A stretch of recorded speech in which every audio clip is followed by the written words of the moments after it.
পালিয়ে যাওয়ার মতো বাধ্য করার মতো কোনো নেতা আছে?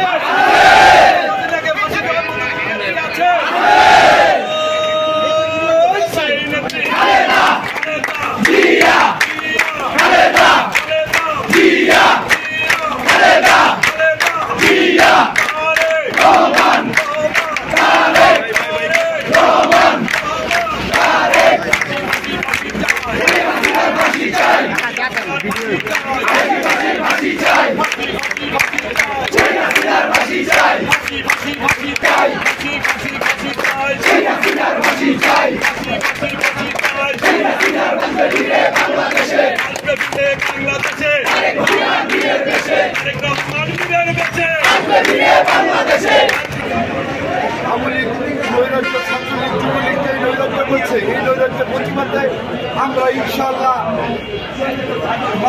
নির্দেশনায় প্রতিটি জায়গায় অবস্থান করব এবং সাধারণ মানুষ যাতে কোনো ভোগান্তি না হয়।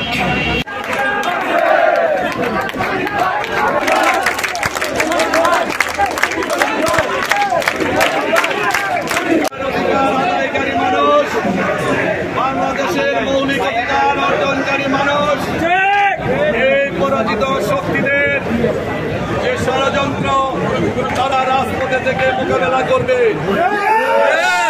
কোন ষড়যন্ত্র এই বাংলার মাটিতে করতে দেওয়া হবে না।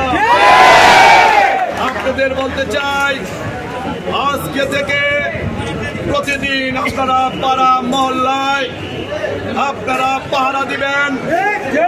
কোন ষড়যন্ত্রকারী যেন কোন ষড়যন্ত্র করতে না পারে।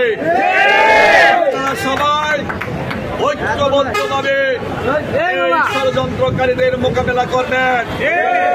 ভাইয়েরা, আপনারা যে মিছিল করেছেন, এই মিছিল করে বাড়ি যাবেন, এটা আপনাদের দায়িত্ব না। আপনারা জানেন কেন্দ্র থেকে কর্মসূচি দিয়েছে আজকে থেকে শুক্রবার পর্যন্ত প্রতিটি পাড়া মহল্লায়, থানা, ইউনিয়ন, জেলা পর্যায়ে এই মুক্তিকামী মানুষ রাস্তায় অবস্থান করবেন শান্তিপ্রিয়ভাবে।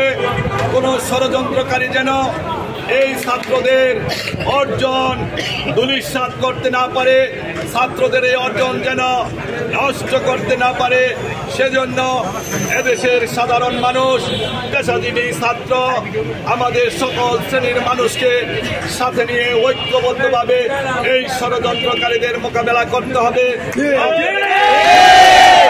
রক্ষা করার জন্য সর্বোচ্চ ধৈর্য ধারণ করতে হবে।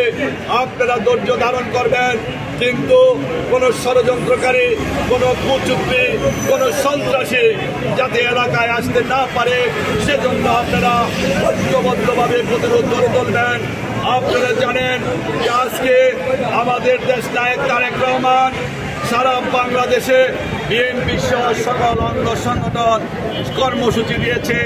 আজকে থেকে শুক্রবার পর্যন্ত রাজপথে থেকে এই ছাত্রদের যে অর্জন, সেই অর্জনকে ধরে রাখার জন্য কোনো ষড়যন্ত্রকারী যাতে আমাদেরকে, এই বাংলাদেশকে আর নস্যাৎ করতে না করে, বাংলাদেশের এই অগ্রযাত্রাকে যেন বাধাগ্রস্ত করতে না পারে, সেই জন্য আপনারা রাজপথে থাকবেন ঐক্যবদ্ধ।